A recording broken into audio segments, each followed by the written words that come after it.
Welcome everyone to section number 7. This is rates of change in the natural and social sciences. Here in Math 132, this means mainly we're going to be doing applications with regards to physics, right? So we're going to have a lot of velocities and accelerations, things like this. But yeah, this is a section that is big on word problems. We're going to be applying the derivative to things. And right, I found that one of the most difficult things about these word problems is figuring out what on earth does it want me to do, right? And so we're going to emphasize, right, what are some key phrases that come up to turn these things into mathematical equations, right? Because once you have a mathematical equation, that's okay, right? Typically, I find students are better at solving those sort of things, but like, what do the words mean? That's a whole nother level, right? All right, so I've broken this down into kind of 3 different videos regarding some phrasing that may come up. In this first video, we're going to talk about moving forwards, moving backwards, and not at all. And the claim is differentiation does help with this. Second thing is, well, sometimes you have kind of regarding to this not moving at all, sometimes an object reaches its maximum height, right? Like if you throw a ball up in the air or something like this, one question that you can ask is, when does that ball reach its maximum height? So these are called vertical motion problems, right? The ball goes up and then back down. All right, so those are the 2 objectives for this first video. So before we get to that, let's do a little bit of review, and I'm going to kind of just phrase things a little bit differently than maybe we have seen before. And so this definition says that the instantaneous, horrible S there we go, instantaneous rate of change.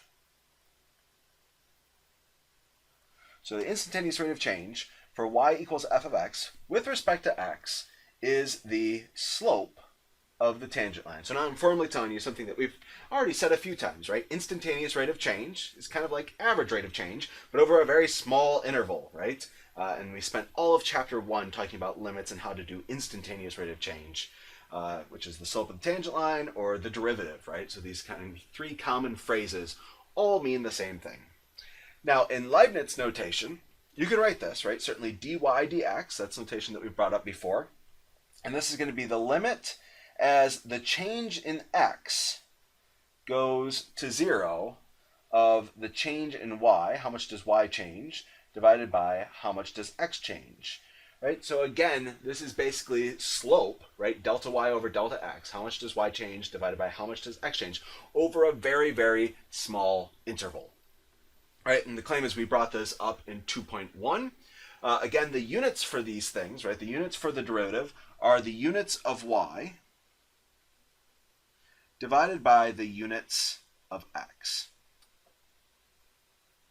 So are the units of the dependent variable divided by the units of the independent variable.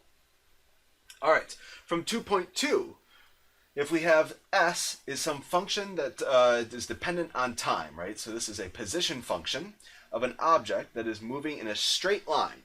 Right? We're just doing single variable calculus here. If you want to do something that's not a straight line, then you want to do multivariable calculus, and that's calculus 3. Maybe we'll get there eventually, but not quite yet. Right? So straight lines only. Then the derivative of position is velocity. Right? We've brought that up before. So this represents the velocity at time t. And we can go one step further than that, right? If you ask, how is the velocity changing, right? What's the instantaneous rate of change for velocity? Well, that's going to be denoted a of t, and that's the acceleration. And of course, because velocity is itself a derivative of position, that means that acceleration is going to be the second derivative of position. All right, so there's the acceleration of an object at time t. Okay, so let's go ahead and start diving into some of these phrases that we're likely to see. So we suppose we have a nice position function, s of t, again, position of an object at time t, and we can say that the velocity is denoted by v of t. Then, when we say an object is moving forward, that means that it has positive velocity. So its velocity is greater than 0. So again, if a question asks you, when is an object moving in the forward direction? Well, that means it should have positive velocity. Likewise, if it's moving in the negative direction, that means it has a negative velocity. So for instance, if you had a car going 5 miles per hour, you might say it's going 5 miles per hour if it's going forwards, right? If it was backing up at 5 miles per hour, you might say this was negative 5 miles an hour, right? Because it's going in this backwards direction. All right, when an object is standing still, well, that means it doesn't have a velocity, right? Its velocity is 0. So an object is standing still means that the velocity is equal to 0. It's not moving in either the positive direction nor the negative direction. All right, and then finally, if an object is thrown upward and acted upon by gravity, typically happens, right, then the object reaches its maximum height, right? You kind of think of a ball going maybe straight up and then straight down, right? So right here it reaches this maximum height. Remember, it was going in this positive direction for a while, right? Going up in the positive direction. And then it's going down in the negative direction, right? Maybe it has a negative velocity. It's going down. So right here in that particular instant, the claim is the velocity is 0. It's not moving up and it's not moving down. So the velocity is 0. Let's try to visualize D, right? So I actually have one of these Desmos graphs kind of made up for us. Let's take a look at this really quick. So here you can see my ball right here, and this goes up. And this is I'm moving time forward, and then eventually it slows down, and then it starts moving in this downward direction. So this is a ball that's getting thrown straight up in the air. Now I'm moving backward in time. Okay, so we can actually go ahead and graph this. And so again, the ball is going straight up and down. So notice the red dot, the ball goes straight up and down. This is the time dimension right here. So this is saying as time moves forward. This is not actually the arc of the ball itself. This is again time. So the ball goes straight up and then the ball goes down, right? So it's just going up and down in a nice straight line. And again, this is the time dimension. That's an important part there. Okay, so you can see that right around here, it reaches its maximum height. And notice, so if you were to take the derivative of this position function with respect to time, right, you can see that at this point, well, the derivative, which is the slope of the tangent line, is horizontal, right? The slope of the tangent line is 0 in this case. So you can see the velocity, aka the derivative of position, is 0. So that's why we have it's going to reach its maximum height when the velocity is 0. Okay, so now let's try to put these things together with a little bit of an example here. All right, a particle moves according to this law. So here's position is given by cosine of pi t over 4. T ranges between 0 and 10. T is measured in seconds and S is in feet. So the first question that it asks is find the velocity, right? So we need to remember that velocity is supposed to be the derivative of position. So S prime of t. Well, here is my nice position function, so I can take its derivative. And notice that we actually have a chain rule going on here, right? It's not just cosine of t, it's cosine of pi t over 4. So according to the chain rule, we take the derivative of the outside. The derivative of cosine is negative sine. Leave the inside alone. So I'm going to leave this as pi t over 4. Then we multiply by the derivative of the inside. So the derivative of pi t over 4, we'll notice that this pi over 4, that's a constant bit, and then we just have t to the first power. So this is just going to be pi over 4. All right, and if you'd like to, you can simplify this down a little bit, but that is our velocity at time t. Moreover, anytime you come against questions, right, where we have like a real world situation, we have units associated to these things, it's nice to include the units. So remember, we had a statement that the units for the derivative, right, S prime of t, are going to be the units of the dependent variable. So in this case, S is the dependent variable, it's feet, divided by units of the independent variable, right? We said x, but it's really a t in this case. So the units for t are seconds. And this is good because this looks like units of velocity, right? Feet per second. Okay, when is the particle at rest? Well, at rest is another way to say that the particle isn't moving, that it's standing still.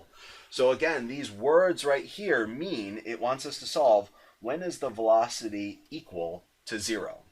All right, so now that we have the velocity equation, I can go ahead and set this up. Negative sine of pi t over 4 times pi over 4. I want to know when is that equal to 0. So, okay, maybe first thing I'm going to do is I'm going to go ahead and multiply through by negative, and I'm going to multiply through by a 4 and divide by a pi, right? So when I do all these things, the claim is well, it's negative times 0, so negative 1 times 0. If you multiply by 4, if you divide by pi, right, all of these things don't really affect 0 at all. On the left-hand side, this cleans up very nicely. And so all you have left is the sign of pi t over 4 equaling 0. And so the question is, okay, how do I get the sign of this complicated stuff here equaling 0? So let's kind of pull off for a second and think about this. I know that sine is 0 at a variety of points. For instance, sine of 0 is equal to 0, or sine of pi is equal to 0, or sine of 2 pi is equal to 0, sine of 3 pi, and I could go on, as you can see, probably forever, right? All these values give out 0 when inputted into sine. So the question is, what t value am I choosing in order to actually input 0 into sine? And so we can set up an equation like this. So again, let me kind of pull off to the side here. And so if I want this inside bit, so in this case, pi t over 4, to be equal to 0, right? Because I want to actually input 0 in for sine. So if I want this to be equal to 0, well, now I can solve, and this would give me that t equals 0, right? So I multiply by 4, I divide by pi, there we go. Now what if I wanted the inside bit, again, pi t over 4, and I wanted to get pi, right? So let's go ahead and plug pi here, right? Because I want to actually input pi. Well, now you can see I could cancel these pi's, and I could multiply through by 4, and this would give me t equals 4. And of course, we can double check, right? So if you plug in 4 where you have a t, well, you'd have 4 over 4, and this would be sine of pi, and that indeed does equal 0. All right, let me get rid of that. Okay, let's keep going, right? So I want the inside bit, pi t over 4, to equal 2 pi, right? Because this is the next place where sine is equal to 0. So 2 pi. So again, we can cancel out the pi's on both sides. We could multiply through by 4, and we would get t is equal to 8. All right, and one more here. If I want the inside to be equal to 3 pi, well, again, we can cancel out the pi's. We could multiply through by 4, and you would get t is equal to 12. And by now, I think you're seeing a pattern, right? 0, 4, 8, 12. And in fact, we have to go back here because t is only allowed to be between 0 and 10. So actually, 0 is fine, 4 is fine, 8 is fine, but 12 is outside of this interval, right? So the time we are only counting between 0 and 10. So in this case, when is the particle at rest? Well, this would be when t is equal to 0, t is equal to 4, or t is equal to 8. And you can verify, right? If you plug in any of these into our sine, we'll nicely cancel, and we'll get sine of 0, sine of pi, sine of 2 pi, and any of those places give out 0. All right, next up, when is the particle moving in the positive direction? So that is, again, moving in the positive direction means that the velocity should be greater than 0. And the way that we're going to solve these style inequalities right here is by breaking up our number line into pieces. Where is the velocity equal to 0, which luckily we just found here in part B, and choosing test points. And the claim is we've seen this once so far in this class, and we'll see it many more times, especially in chapter 3. We're going to be using this method all the time. So let me review it with you here. So here's our number line. In this case, we only care about from 0 to 10. So, okay, we're going down here to 0 and up here to 10. And then if you want to know when it's positive, when it's greater than 0, the first step is to figure out when it's equal to 0, and that's going to help us break up this number line. So we found that it's equal to 0 at 0, 4, and 8. So I'm going to go ahead and break this up. First at 0, which really doesn't do anything. Then over here at 4, and then again over here at 8. So this breaks up our number line, in this case, into 3 pieces. And now we're going to choose test points on each one of these pieces and see if the velocity is greater than 0 or if the velocity is less than 0 on each one of these pieces. So, okay, a test point. It's got to be a number between 0 and 4. I'm going to go ahead and choose 1 as my test point for this interval. So if I plug in 1 into my velocity equation, again, here's my velocity up here, we want to know, is the velocity at 1 positive or negative? So let's go ahead and figure that out. Velocity at 1, so that's going to be negative sine of pi times 1 over 4. So that's just going to be pi over 4 times another pi over 4. So we need to be good with our unit circle, right? Sine of pi over 4 is root 2 over 2. And again, I could keep simplifying this, but the main question is this positive or negative? So we see this negative sign right here. This velocity is going to be negative at 1. And the claim is this test point here speaks for the entire interval. So on the interval from 0 to 4, the velocity is negative. Okay, so we haven't found any places where it's moving in the positive direction yet. Let's do another test point. So if I go ahead and choose something, I don't know, let's do halfway in between, right? So if I choose something like 6, I'll stay consistent, I'll use green. There we go. So if I choose the test point 6, again, it's got to be something between 4 and 8. And now let's go ahead and calculate out the velocity at 6. So we have negative sine of, again, pi t. So this is going to be 6 pi over 4 times pi over 4. Okay, 6 pi over 4, that's the same thing as 3 over 2. Let's break out our unit circle here. Here's 1 pi over 2, here's 2 pi over 2, here's 3 pi over 2. So we're down here. The sign at this value, right, sign is y coordinate. So the y coordinate here is negative 1. All right, so this is going to be negative 1 times pi over 4. And again, the main question is this value positive or negative? And so because this negative 1, this is going to actually be positive in this case. So on this interval from 4 to 8, the claim is the velocity is positive. It's moving in this positive direction. Okay, now let's go ahead and test this last one. What about at 9? Right, so at this last interval between 8 and 10, I'm going to choose the test point 9.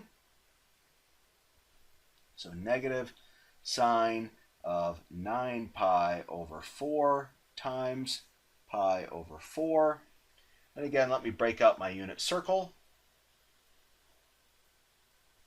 And I'm actually going to break it up a few more times, right? Here's 1 pi over 4, here's 2 pi over 4, here's 3, here's 4, here's 5, here's 6, here's 7, here's 8, and here's 9. So I actually back up here, right? We went all the way around and then a little bit more. Okay, so I actually drew that dot in the wrong spot here. It should be up here, right, on the unit circle. All right, so there we have it. And this sine value, again, is the height. So what is the y value at this point? And this is, again, going to be root 2 over 2. So root 2 over 2, don't forget my negative sign, times pi over 4. So the main thing, again, is this positive or negative? Well, it's negative, right? There's only one negative sign. So this is going to be negative. All right, so again, the question is, when is the particle moving in the positive direction? Well, in this case, it's when t is in the interval between 4 and 8. That's how I would write it in my interval notation. Remember, this symbol right here means is in. Let me go ahead and spread that out a little bit. Is in. So t is in the interval between 4 and 8. Those are all the places that we're moving in this positive direction. All right, let's go ahead and do one more example here. Example 7.5. This is one of these vertical motion problems. Notice that we're shooting up a projectile vertically upward at a point 15 meters above the ground. It has initial velocity of 10 meters per second. And the claim is this is how the height is given t seconds later. And height is in meters in this case. And so for the first question, and first of all, looking at this, I'm already happier, right? Because this is a nice thing to take the derivative of. We don't have any trig functions or things like that. So this is nice. And the first question again is, when does the projectile reach a maximum height? And actually, for this one, I think it would be a good idea for you to go ahead and pause it and try to see how far you can get in this, right? So I'll show you the solutions here in just a second, but pause it, get as far as you can, and then I'll spoil the surprise. And feel free, go to B and go to C, and even D, right? Get as far as you can, and then I'll talk through the answers.